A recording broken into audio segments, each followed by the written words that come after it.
Good morning, guys, and welcome to the podcast from Massachusetts. I have Mike Firehammer Mark, but and that's close.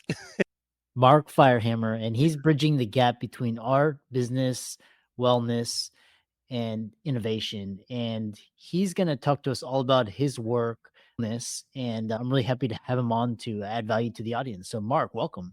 Yeah, thank you, Chris. I'm happy to be here and helping people that don't want to spend all their money on healthcare when they get older is the reason I get out of bed every day. Yeah, healthcare is a big problem in the States. And so, start off by talking what led you to start what you're doing now and how you're helping clients. And I love your passion and your energy. Yeah, thank you. I started out my work life as a musician. Mm. So that's where my creative process comes from, but I retired when I was 40. I'm 62 now. And moving forward, I was a digital marketer and partnered with a lot of businesses to help them make more money and increase their value.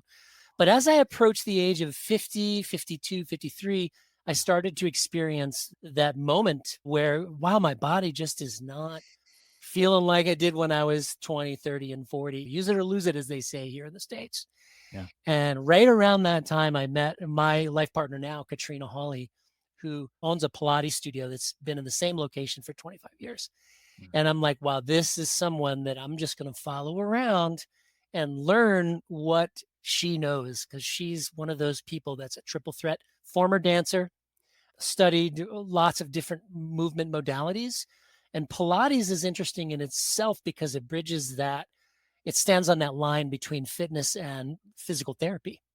We, being in a 5-college town, the Pilates studio serves athletes from the 5 colleges that want to either get over an injury or enhance their performance. And a lot of the sports medicine doctors in the region know Katrina when they send those kids our way.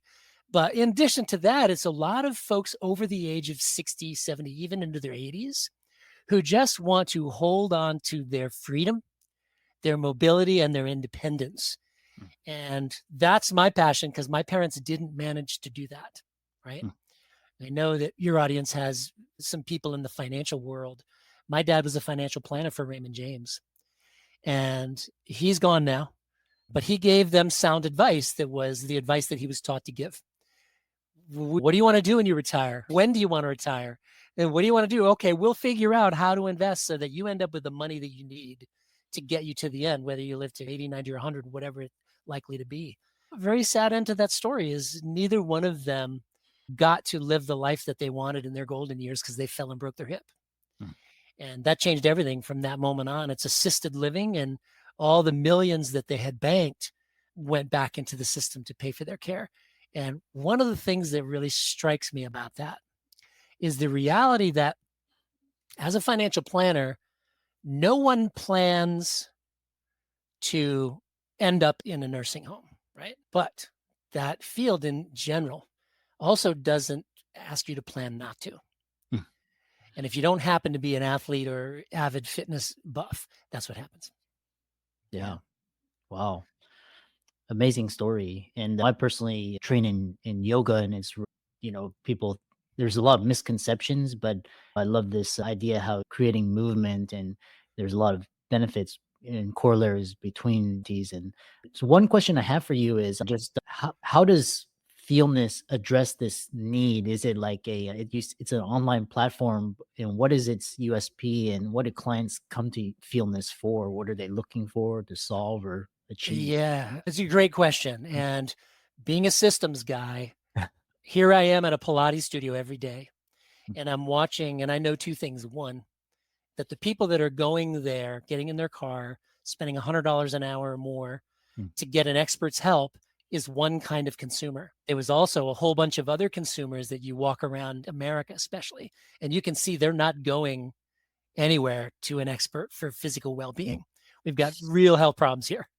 And you nailed it when you said even yoga is misunderstood. Yoga in America, unfortunately, is another fitness modality, is more about the body. So to answer your question, Feelness is a system that has not invented any movements.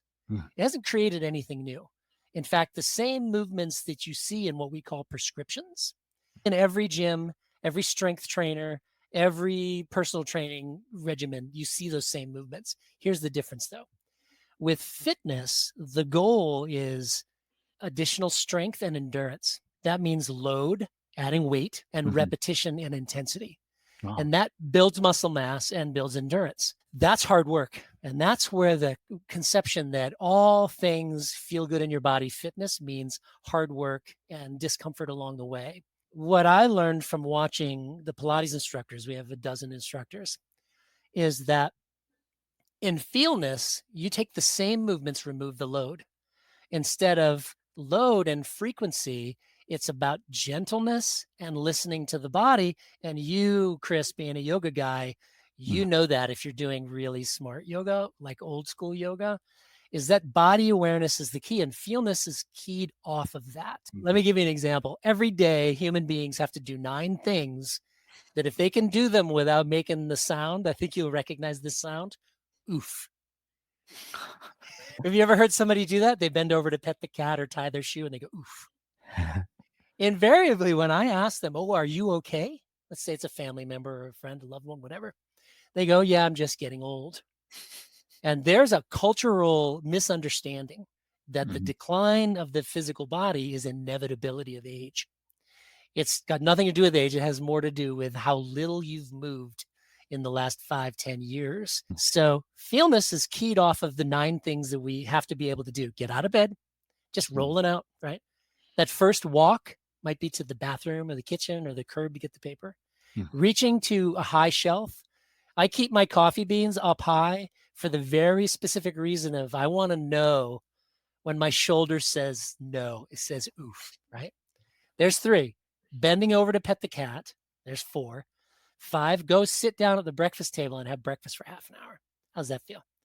Getting out of the chair. Do I need the table to help me out of the chair? Do I need a cane to help me out of the chair? Or can I just get up like I did when I was 20? That's mm, what's that, 4? 5. Getting down to the floor, all the way down to the floor. Getting back up from the floor. And the last one is looking over the shoulder like back in the day when we didn't have cameras on our dashboard in the car. You look over your shoulder to back the car out of the driveway, right? If you can do all 9 of those tasks, you're at what we call feelness level 0. That means you've got nothing to fix. Your body is functioning as designed. But the yeah, moment you go, oof, you simply follow the prescription that's groups of 7 movements that, again, they're familiar movements. You do them 10 minutes in the morning, maybe 10 minutes in the evening. I was doing them 10, 10, and 10, 30 minutes a day 2 years ago because I was starting to have difficulty walking. Left heel pain, they called it plantar fasciitis, right knee tendonitis, hip pain, and lower back pain, depending on where I was walking. So in 28 days, a total of 832 minutes, mm, I corrected all those problems by following the prescription. And that's 2 years ago in July. In July, it'll be 2 years. And since then, because my routine now includes regular gentle movements and mindfulness, I'm mm, still walking each and every day with the joy of a 15-year-old, like when I was a kid climbing trees and chasing the dog around the yard. mm, So yeah, it's really that easy. And the difference is not huge goals of massive weight loss, muscle gain, strength gain, endurance, but instead functional movement and comfort and ease. mm. Interesting. Yeah. Yeah. And that was very fascinating because you alluded to it. A lot of NFL players are turning to Pilates, Oh Olympic yeah. athletes. One thing that is another misconception is people, here in the United States with fitness and this preoccupation with weight loss, and then people think you have to like run 20 miles or strenuous exercise, and people like get injured. So talk about building a sustainable wellness routine without the need for strenuous exercise. Yeah. It's really as a doctor. I'm not sure what your specialty is. What field? Orthopedics. Orthopedics. I'm Okay. very, All right, I'm good. very I'm glad I'm talking to an orthopedist. As the body has 7 areas, there's feet and ankles, lower legs, upper legs, hips, back, neck and shoulders, and then the arms, like from the elbow down to the wrist and the hands. Our movement groups are based upon those 7 areas. And the hips and the spine have 2 groups of 7: hip mobility, hip stability, spine mobility, spine stability, right? So once you are feeling pretty good again in your body because you followed a prescription, the sustainable practice, this is just to simply rotate through the 9 groups of 7 once a day, Hmm. right? Once a day. And I've even gotten to the point where I don't have to do that every day because we did something that some people think is dramatic and unheard of. We Yeah. got rid of the furniture. Hmm. We got rid of traditional furniture. We did it a little at a time, inspired by, I bet you've seen it. It's called The Blue Zones by Don Buettner. Yeah, Uh, we're people are living to 100 years old in 5 places on the earth. Okinawa is one of them.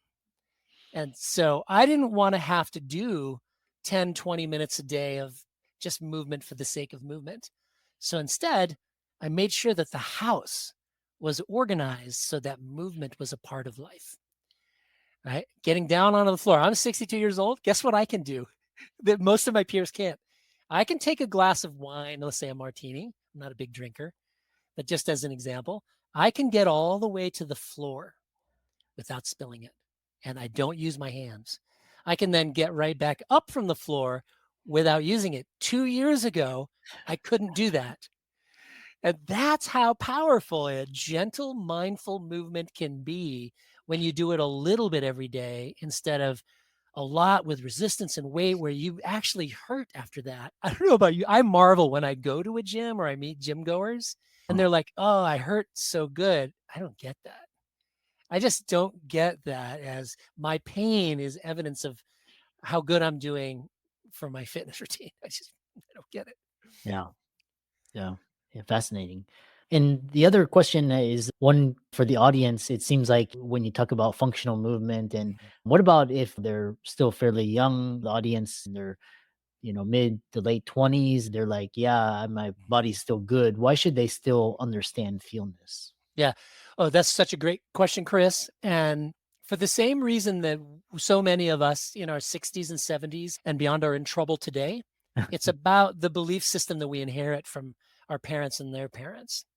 Yeah. And the young people in their 20s, you're feeling good because you're young and you're very active. You haven't entered the workforce, you don't have children. So the dream for us is we have to have a new belief system Yeah. that it doesn't have to be strenuous. It just needs to be intentional and gentle and regular. And if you have those habits that you're building in your 20s, you can carry them right through and then you'll hand that down to your children as well. But that's a generational shift. Conformity is a real thing in this country. We do what the marketplace shows us is desirable. And I've written songs on the subject. I'm pretty passionate about it. Yeah. I'm a lifelong nonconformist, Chris. Yeah. And a lot of the listeners are actually nonconformists, and they want to hear something different and Yeah. start to think outside the box. This is a business entrepreneurship podcast, and I'm always looking for incorporating things, new ideas. Like Bruce Lee says, take the good and leave what doesn't resonate. Entrepreneurs and fitness experts, either personal coaches, personal trainers, why should they also understand feelness in addition to their regular core routine and training regimen? Yeah, I think it's important because it's sustainable and it doesn't require you to go anywhere. We have 3 businesses under our corporation, a digital marketing company, the Pilates studio, and a fitness consulting firm. And sometimes I'm too busy to go for that 40-minute walk, or I'm certainly not going to start going to the gym because I never have. But my fitness routine allows me to just take a breath, turn off my email inbox, turn off the phone, get down on the floor for 10 minutes and just move in the way I have a vocabulary now, movement vocabulary, because Oh, I created the system and I've been doing it for a couple of years now. So yeah. I don't even need to bring up the website and look at the videos. I Yeah. just know them as what I do every day. And from an entrepreneurial point of view, I do my best process work when I'm working with a team or working with a company trying to be more successful. I do my best process work when my body is not complaining. I call it the table of concern, right? If you're physically ailing in some way, that is taking some of your analytical bandwidth away from you. And as long as you can maintain a body that says yes to everything that you demand of it, you're going to be much more effective in your own business and guiding others in theirs as well. And I watched my parents lose their ability to be truly effective. Mm. And it was disheartening and saddening to watch that. Yeah. Another follow-up question is for the kinesthetic learners, like you're talking about moving your body and how you feel. Talk about the importance of creativity and wellness and optimizing together with physical freedom. Yeah, creativity. Okay, how much time do we have? Can I tell it like a 2-minute story? Yeah. I stopped writing songs in 2005, and I've written nearly 100 songs by then. Mm, And I'd only recorded less than 25 of them. And even though I use the same creative process in business, what do I want? Talking about Stephen Covey's work, begin with mm, the end in mind, be proactive, put first things first, think win win. That my creative process in songwriting mirrored that same thing. What do I want to say? Business, same thing. What do I want to create? What do I need to create? So the creative process is so important to end up where you imagined in the first place.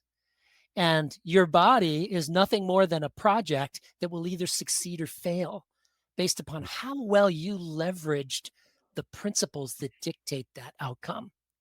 Does that mm. make sense? Yeah. Covey said, if you're going to have a belief system, you should make sure that every belief you hold, and you nailed it with Bruce Lee's quote is make sure that it actually serves you. If you believe something, you got to question it. I've lived my life. I don't accept anything until I've evaluated its ability to serve my goal. But Mm, included in that is win-win. It can't be I win, you lose. That's no good. I'm not contributing to society in a meaningful way. So for me, there is no line between creativity, business success, making more wealth, making the same amount of money in half the time.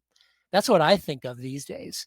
mm. You don't necessarily need more money. It would be nice, but I certainly don't want to just work. If I can make the same amount of money in half the time and being physically well is a part of that equation, that's what I'm going to do. Oh, yeah. Yeah. Fascinating. Lastly, there's this that you talk a lot about AI, and I know a lot of business owners, entrepreneurs I'm talking to you are using AI to automate and scale, but you actually talk about how AI can enhance the creative processes. Yes, I am a maniac about it. I run into naysayers out there and I just say, look, you're missing the point. Mm. I have cultivated a relationship with my AI agent and my AI account that I've learned don't ask it to fill in the blanks. In other words, it helps me like a real assistant will. I'm the expert. Mm, But my assistant, let's say I hire this assistant, let's say I'm going to write a book. And I've never written a book before, and I know everything in every chapter that I want to say, but I'm not an editor. So I treat my AI assistant as an editor, and I tell it, I want you to challenge me. If I give you if I put something down and you think that I've made a mistake, I want you to challenge me and I want you to tell me why. And what's fascinating about that is sometimes it's right. Most of the time it's not. But because we're only operating on what I want in the book, I don't allow it to hallucinate. That's a word they use in AI a lot. I mm. don't allow it to hallucinate new information, even if I find it attractive. I Yeah. leave no room for that. So it's such a joy to experience the acceleration of success using AI. I don't know if AI Culture Shift, that Non Iftikhar, it's a new book that's just out. He's a friend of mine. He talks about that AI, if you use it, is an accelerant. It's not a cheat, it's not a shortcut. It's an accelerant. And I can write books I have 2 books underway now in no time at all. We blog for all 3 businesses. I can do 2, 3 posts a day if I have something that I need to write about. Thanks to my assistant that knows me so well, it speaks my language. It knows how I want to say it, not what I'm going to say, but how I want to say it. And I would encourage everyone to get into a course and learn how to engineer a prompt and learn how to teach your AI account who you are, why you are, what you do, what you're passionate about. It remembers that when you build it in. And it's just remarkable how fast you can move toward really desirable outcomes. Mm. Yeah, I love talking to entrepreneurs that embrace AI. A lot of people are afraid of it and afraid of Yeah. the implications, afraid it's gonna take their jobs or Yeah. make them obsolete. So if people wanted to learn more about Feelness and connect with you and learn more from you, how could they do that? Myfeelness.com, just like it sounds, that's a direct line to Feelness. But if people are intrigued by what I'm doing with AI, all things Mark Firehammer can be found at markfirehammer.com, including the books that I'm working on right now. One's called The Echo and the Voice. What is particularly compelling is if you listen to music on Spotify or Amazon Music or wherever you listen to music, say, play the artist's imagined collection, songs by Mark Firehammer. And what you're going to experience is the songs that I was never going to record because they weren't written for my voice. They were written for like a rock voice or a girl voice. And all of these songs are fully produced. If I didn't tell you, you wouldn't know that it was AI.